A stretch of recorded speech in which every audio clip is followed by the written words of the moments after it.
Programa APASB na TV. Apoio Cultural. Walter Beltrame Materiais de Construção.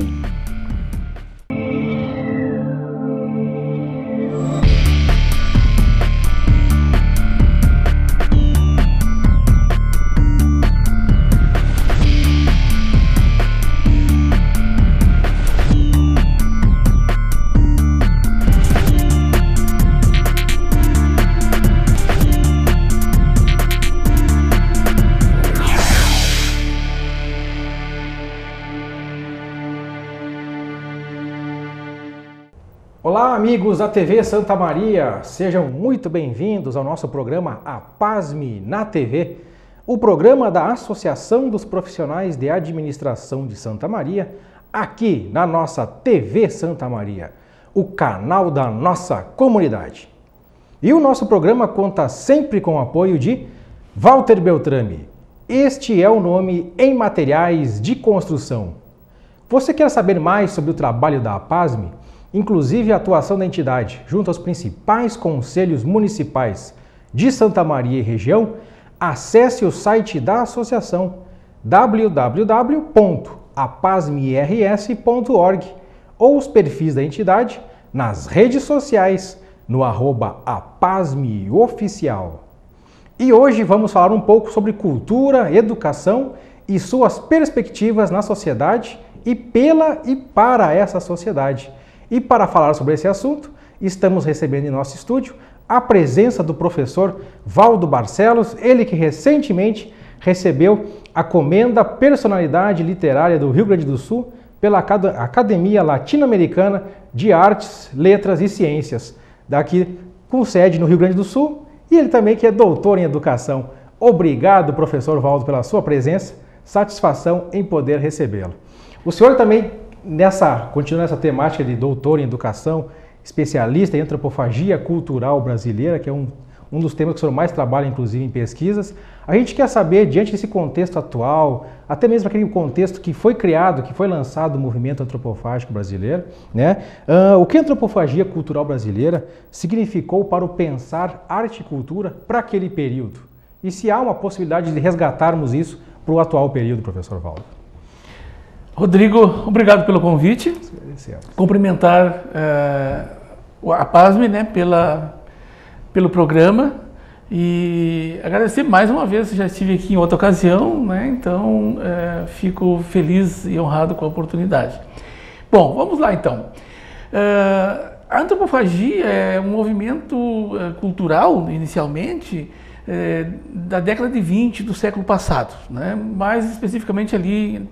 Foi um evento marcante, foi a Semana de Arte Moderna de 1922 em São Paulo, que de certa forma assim reuniu alguns artistas, né, no Brasil, e teve na época, nos anos seguintes, teve assim uma capilarização por outros estados do Brasil, mas ficou mais conhecida por esse movimento da Semana de Arte Moderna de 1922. E que, em síntese, assim, o que esses artistas queriam, né?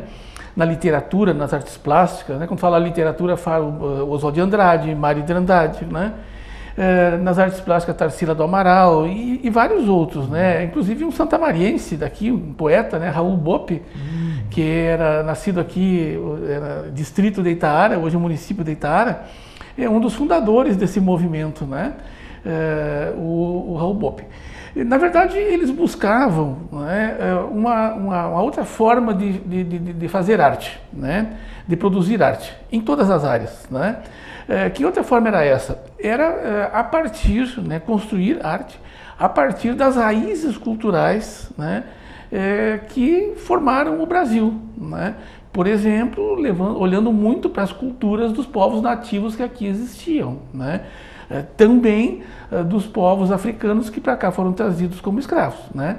E a ideia da antropofagia era justamente assim fazer uma devoração, né, a partir dessa mestiçagem, né, que seriam as três matrizes: a matriz dos povos nativos, dos indígenas, a matriz portuguesa, os portugueses quando chegaram aqui encontraram as culturas indígenas, cerca de 2.000 povos aqui existiam, e depois, né, os povos africanos que para cá foram trazidos na forma de escravos. Então, isso na verdade constituiria isso que a gente chama de povo brasileiro, né?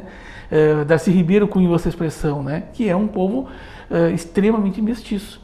Então, levando em conta essa diversidade cultural, dialogando com o mundo, na época principalmente o continente europeu, se produziria outras formas de pintura, outras formas de literatura, sem simplesmente copiar e imitar. Daí o processo de antropofágico, o processo de devorar aquele outro. Mas não é qualquer um outro.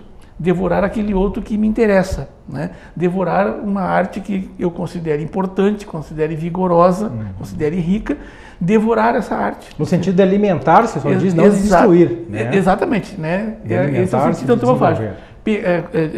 Consumir, devorar esse diferente, misturar com essa nossa já mestiçagem e regurgitar algo novo, algo diferente. E romper com essa ideia da imitação e da cópia, que até então era muito forte e que já adiantando continua até nossos dias em diferentes áreas que podemos ver depois. A senhora, então, já de antemão já antecipa uma pergunta que eu ia lhe fazer, que a cultura atual no seu modo de ver, ela perdeu um pouco esse jeito de ruptura, esse movimento de ruptura, mais assimila e copia e não faz algo novo, diferenciado, no seu ponto de vista? É difícil falar assim, né, de alguma coisa. Sim, em tema de cultura geral, não, digo assim, Brasil, homogênea, né? em qualquer campo da dimensão humana da vida, né? E na cultura mais ainda, né? Porque a cultura é algo vivo, em permanente transformação, mesmo que a gente não queira, né? Então sempre está havendo transformação, às vezes com ênfase em alguma dimensão, em outros momentos ênfase em outra dimensão. Esse movimento, por exemplo, assim, da antropofagia cultural, depois de um certo tempo, deu uma arrefecida e surgiu com muita força na década de 60. Por exemplo, na música, onde ficou mais conhecido, através da Tropicália, o movimento tropicalista, onde os mais conhecidos estão aí ainda até hoje, vivos, né? Fazendo arte, fazendo música da melhor qualidade. Caetano Veloso, Gilberto Gil. Caetano fez 75 anos agora e é uma referência. Parece um guri ainda, né? É uma referência, né? Tom Zé, né? Sim. Então são referências que na década de 60, né, cunharam esse movimento Tropicália também a partir da ideia de um artista plástico, Hélio Oiticica, que morreu bastante jovem. E que hoje é o artista brasileiro mais reconhecido no mundo, né? Do ponto de vista dos artistas plásticos, e construiu um tipo de arte completamente inovador, que é aquela arte assim onde não tem um espectador que vai num museu, numa galeria e fica observando a arte de longe. A ideia dele era romper com isso e aproximar, né, o artista do espectador e transformar esse espectador num participador. Essa, já adiantando também, esta é a ideia que eu tento trazer para a educação, que a educação faça essa aproximação, né, que o professor, o mestre, né, o educador sofra a interferência do educando do aluno, ou seja, o aluno deixa de ser uma figura passiva e passa a ser um participador nessa construção pedagógica, nessa construção do conhecimento, enfim. Esse seria um diálogo que eu trago da ideia da antropofagia nas artes para a questão pedagógica.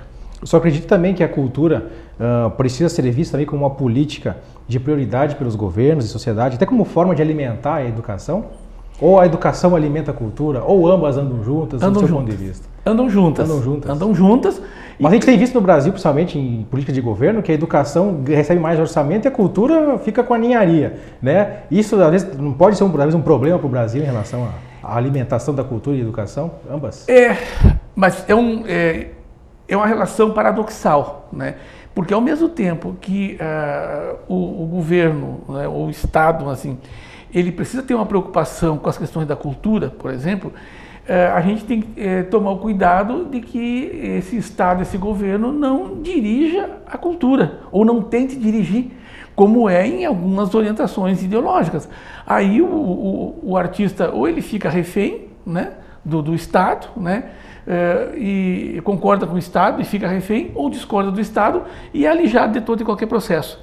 Então é uma relação bastante, né, uma linha de equilibrista, né?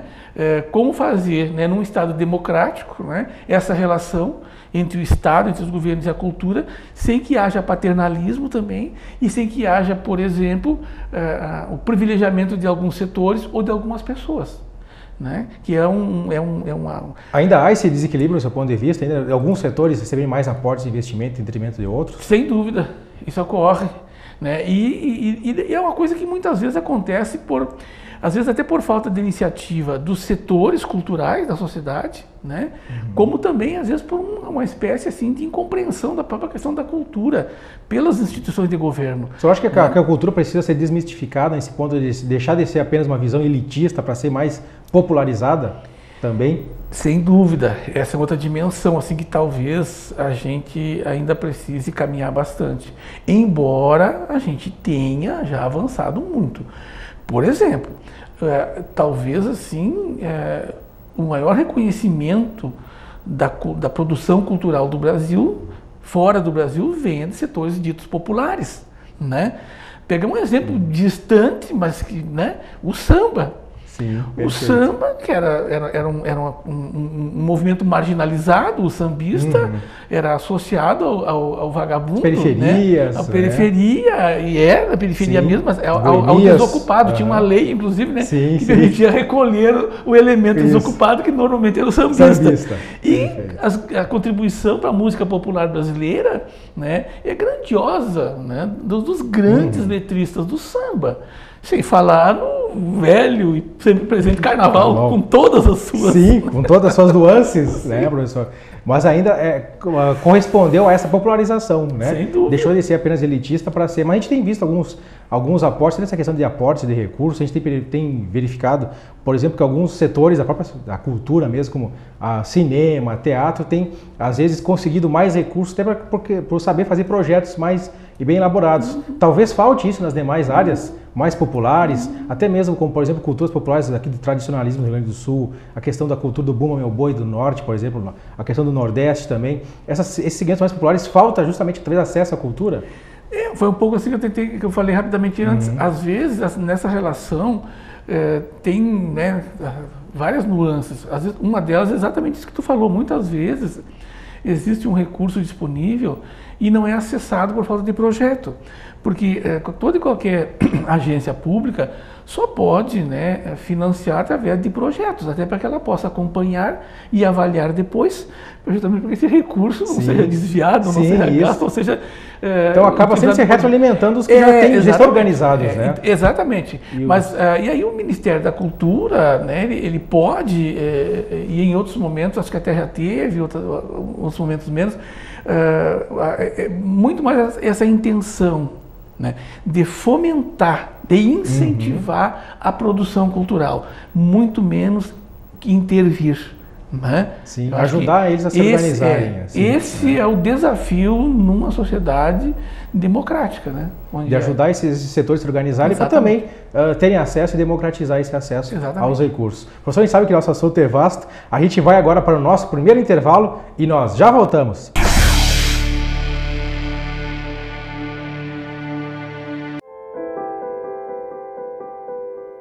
Na vida, você tem muitas escolhas. Qual caminho seguir? Qual escola estudar? Qual profissão atuar? Em quem confiar? É por isso que a Casa Maria agradece por ser uma de suas escolhas. Casa Maria, amparo assistencial a pessoas em tratamento oncológico. Uma conversa pode transformar uma vida. Por isso, compartilhe conosco aquilo que você não divide com mais ninguém. O CVV está com um número novo. Ligue 188. A ligação é gratuita de qualquer localidade do estado. Atendimento 24 horas. Disque 188 e converse com um de nossos voluntários. CVV, Centro de Valorização da Vida. A linha que faz você seguir em frente. Olá, amigos da TV Santa Maria, estamos de volta com o nosso programa APASME na TV, o programa da Associação dos Profissionais de Administração de Santa Maria, aqui na nossa TV Santa Maria. E como você sabe, nosso programa conta sempre com o apoio de Walter Beltrame. Este é o nome em materiais de construção. Dando continuidade à nossa entrevista, estamos aqui recebendo em nosso estúdio a presença do professor Valdo Barcelos, ele que é doutor em educação, especialista em antropofagia cultural brasileira e também recentemente recebeu a comenda Personalidade Literária pela Academia Latino-Americana de Artes, Ciências e Letras, com sede aqui no Rio Grande do Sul. Professor Valdo, dando continuidade a essa visão, que o senhor tem já ter se destacado por comentar e produzir cultura, também formas de cultura e expressar. Na sua concepção, puxando um pouco para a área de educação, hoje, a senhora acredita que as teorias econômicas têm ditado o ritmo nas políticas de educação e cultura em detrimento das próprias teorias do seu próprio segmento? Boa pergunta. Mas agora eu lembrei, falando de cultura, do José Wilker, né? Sim. O tempo ruge e a Sapucaí é longa, né? Então vamos rápido na coisa. Aí tem uma situação curiosa às vezes, né? Eu sempre assim falo isso para os alunos, né? No mestrado, no doutorado, ou até para os colegas da educação, quando a gente vai conversar. Que uma coisa que às vezes me causa uma certa estranheza quando eu vou assistir um programa de televisão, por exemplo, né? E está sendo entrevistado um executivo de uma instituição financeira, tipo Santander, né? Que é o executivo-chefe do setor de educação dessa instituição financeira. Ou de outra instituição financeira, né? Enfim, outra instituição do setor da produção industrial. E às vezes eu sinto nessas pessoas que não são da área da educação no sentido estrito, não é um doutor em educação, é um doutor em economia, eu vejo assim posturas, posições e trazendo alguns desafios mais avançados que a média dos meus colegas da educação. Isso não me deixa nem um pouco feliz, isso me deixa triste, mas me faz pensar, né, a necessidade de que nós precisamos rever, né, algumas posturas nossas na educação. Uma delas é que nós precisamos dialogar mais com as outras áreas de produção da sociedade, produção de conhecimento, produção de cultura, enfim, as mais diferentes áreas. Conversar mais, né?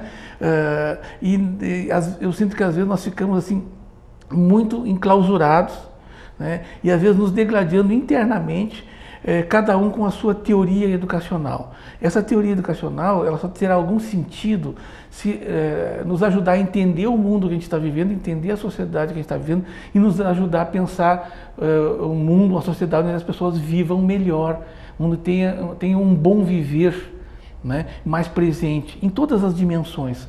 Então, certamente que existe uma influência muito grande e nós precisamos, assim, inclusive às vezes ter a coragem de conversar, mesmo com aqueles setores que a gente considera que são contrários, enfim, às vezes até por um preconceito. O senhor acha que talvez seja pela própria teorias da educação, a própria cultura também, ela ser bastante subjetiva e a realidade do mercado, às vezes, querer mais objetividade? Ou o senhor acha que talvez é preciso saber dosar isso para poder justamente formar o indivíduo e não apenas buscar o resultado, muitas vezes, para o mercado? Não, sem dúvida, saber dosar isto, né? E que eu acho que às vezes a gente na educação não sabemos, porque nós produzimos mensalmente, anualmente, algumas dezenas, centenas de dissertações e de teses sobre educação, né?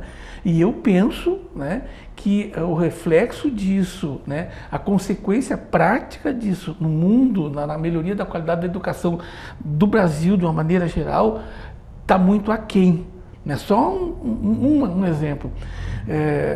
Nós temos hoje no Brasil em torno de 15 milhões de pessoas que não sabem ler nem escrever. 15 milhões de pessoas é o mesmo número absoluto de pessoas que não sabiam ler e escrever em 1960.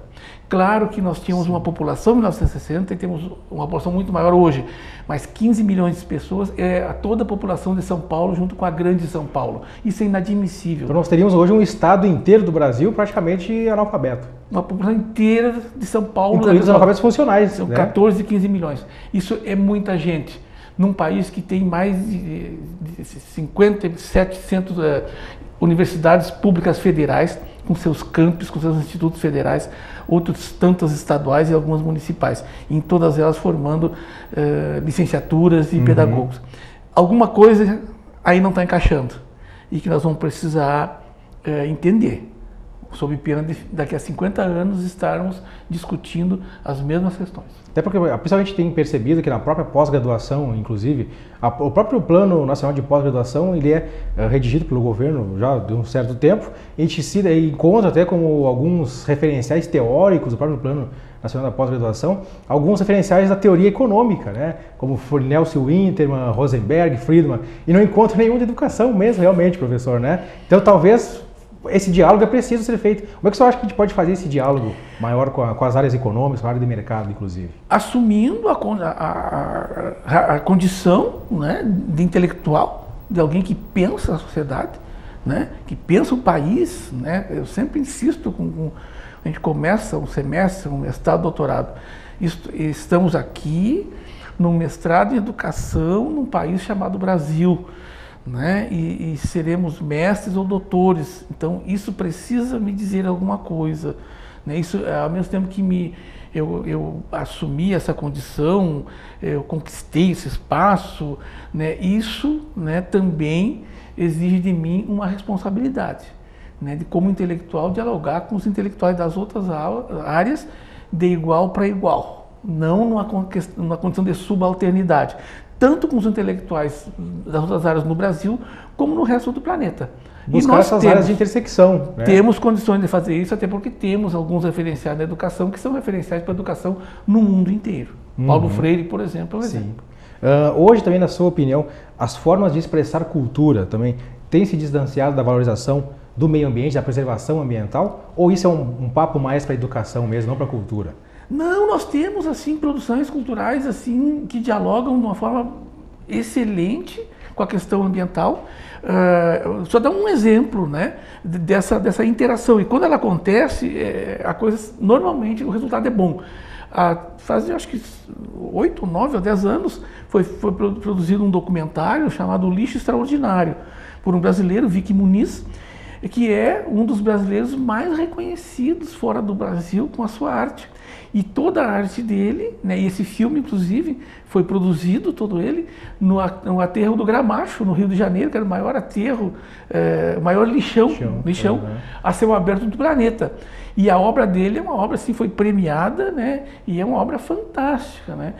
Foi uma conversa extremamente criativa e produtiva da arte com a educação, com as questões ambientais, com a questão da economia, enfim, esse tipo de coisa é possível fazer, né? E tem pessoas, né, com capacidade de fazer isso, né? Eu dei o exemplo do Vicky Muniz, é um artista plástico hoje também, aqui, vivo, né? Eu falei antes do Hélio de Sica, mas o Vicky Muniz hoje é o artista plástico brasileiro mais reconhecido, né, fora do Brasil e que tem, né, algumas inspirações muito ligadas ao movimento antropofágico, justamente essa ideia de transformar, né, o que era o lixo em arte, né? Então são exemplos assim que se conversam bem com a preservação do meio ambiente, né? Com uma demanda de preservação ambiental. Sem dúvida. E claro que a educação, como transformação do ser humano em um ser melhor a cada dia, ela é atravessada por essas questões da sociedade, entre elas as questões ambientais, através da ideia de desenvolvimento sustentável, as práticas de educação ambiental, uma vida, né, mais simples e mais saudável, enfim, uma série de questões que estão cada vez mais presentes na cultura, no cotidiano das pessoas hoje. Perfeito. Na sua opinião também, a questão agora da educação, na sua opinião, as mudanças propostas na área da educação como um todo, recentemente pelo governo apresentadas, como por exemplo no ensino fundamental propor uma base comum curricular, e no ensino médio, a escolha da definição das áreas pelos alunos, áreas de estudo pelos alunos, podem realmente contribuir para a melhoria do ensino ou, no seu ponto de vista, são medidas pontuais para curto e médio prazo apenas? Que é um assunto polêmico que tem tomado justamente a pauta dos momentos aí atuais. Né? Tem uma coisa que eu acho assim que a gente também, eu falo assim, porque, né, eu sou professor na educação, sou mestre de educação, sou doutor na educação, então vou falar a partir de casa, né, para não ficar falando mal dos outros. Eu acho que nós temos na educação, né, uma resistência muito grande a toda e qualquer proposta que chega até nós. Inclusive propostas que às vezes são feitas, construídas por colegas nossos educadores, né? Então, parece que às vezes a gente tem um medo de entrar num processo de reflexão, de conversa sobre isso, né? É uma espécie assim, às vezes eu sinto um sedentarismo intelectual, sabe? Um medo de se mexer, né? Até mesmo para argumentar, para polemizar, para fazer a reflexão e propor coisas. Em muitos casos, assim, Rodrigo, tem projetos que foram estabelecidos, por exemplo, via LDB, com um prazo de 10 anos para serem implementados. E nunca foi feito absolutamente nada. Absolutamente nada, nem se discutiu. E não há nenhuma cobrança para isso, professor? Assim, Então, acompanhado? aí quando as instituições governamentais aí dão um prazo de mais um ano, aí todo mundo se ouriça, mas não fizeram nada nos 10 anteriores. Então, só acredito que isso já foi sido trabalhado há muitos anos. Já deveria. Uma década. E aí a gente cai, por exemplo, nessa armadilha, né, de receber o que a gente chama de um pacote ou de uma medida autoritária e às vezes a gente tem, eu penso, um pouco de responsabilidade por isso, por não ter feito o que poderia ter feito naquele tempo que se tinha, porque tem que ter um mínimo de planejamento para qualquer coisa nesse mundo, né? E a educação precisa ser planejada a curto, médio. Mas a mudança é necessária, nos pontos de vista. Sem dúvida assim. alguma, né? E aí eu encarar as mudanças, né, numa forma cooperativa, solidária, né? Porque pode até ficar pior do que está. Está muito ruim, mas pode piorar. Mas continuar não podemos continuar como está, então. Sem dúvida alguma. Temos que mudar. Sem dúvida alguma. Nem que essa mudança mostre que seja pior, nem que essa mudança venha a ser melhor. Qualquer se for pessoa. Que é o que a gente deseja, né? Qualquer pessoa Mas que estiver fazendo alguma coisa, está fazendo de um jeito, não está dando certo, pensa e tenta fazer do outro jeito. Não continua fazendo do mesmo jeito, porque certamente que vai piorar. Só acho que não, mas também não acho que talvez houve um pouco de diálogo nesse sentido ainda com a sociedade, ou isso já vem sido dialogado e a própria academia internamente dialoga muito sobre isso? Dialoga pouco. Existe pouco diálogo. A gente, assim, tem uma cultura do conflito, sabe? É uma cultura, assim, do ataque, né? Da luta, né? A nossa educação, por exemplo, ela é muito pautada por referências de luta, de combate, de enfrentamento, né? O combate, a luta, o enfrentamento são coisas, uma visão militarizada do mundo. Nós não queremos guerra, ao contrário, nunca precisamos tanto de paz quanto agora, né? E essa visão militarista, essa visão de guerra, de enfrentar inimigos, nos trouxe até aqui, ao ponto de não sabermos mais nem quem é inimigo e quem não é, porque, por exemplo, o último atentado em Barcelona, é impossível detectar um inimigo. Que já está hoje dentro da sociedade, em todos os lugares. Todos os lugares. Não é identificável como se imaginava antes, mas isso é resultado de uma cultura. E isso, talvez, essa mudança que talvez estejam passando e sendo cobrados por isso pelo governo, é necessário, então, né? Sim, é necessário que se faça uma revisão. O ensino, por exemplo, o ensino médio, 60% dos jovens no Brasil, pesquisas que estão no INEP, pesquisas sérias de acompanhamento, 60% dos jovens que concluem o ensino médio no Brasil são analfabetos funcionais. E isso precisa, consequentemente, ser levado, destacado pela sociedade, professor, né? E ser justamente o início e o ponto de mudança, né? Isso é uma vergonha para nós educadores. E é uma vergonha também para o Brasil, para nós como todos, enquanto sociedade. Professor, a gente sabe que nosso assunto é vasto, vai muito ainda ao discutir, mas certamente outras oportunidades não faltarão, só certamente será convidado aí para a gente debater outros assuntos nessa área. Obrigado, professor, pela sua presença e vocês que estão nos assistindo, obrigado pela sua audiência e até o nosso próximo encontro. Até lá!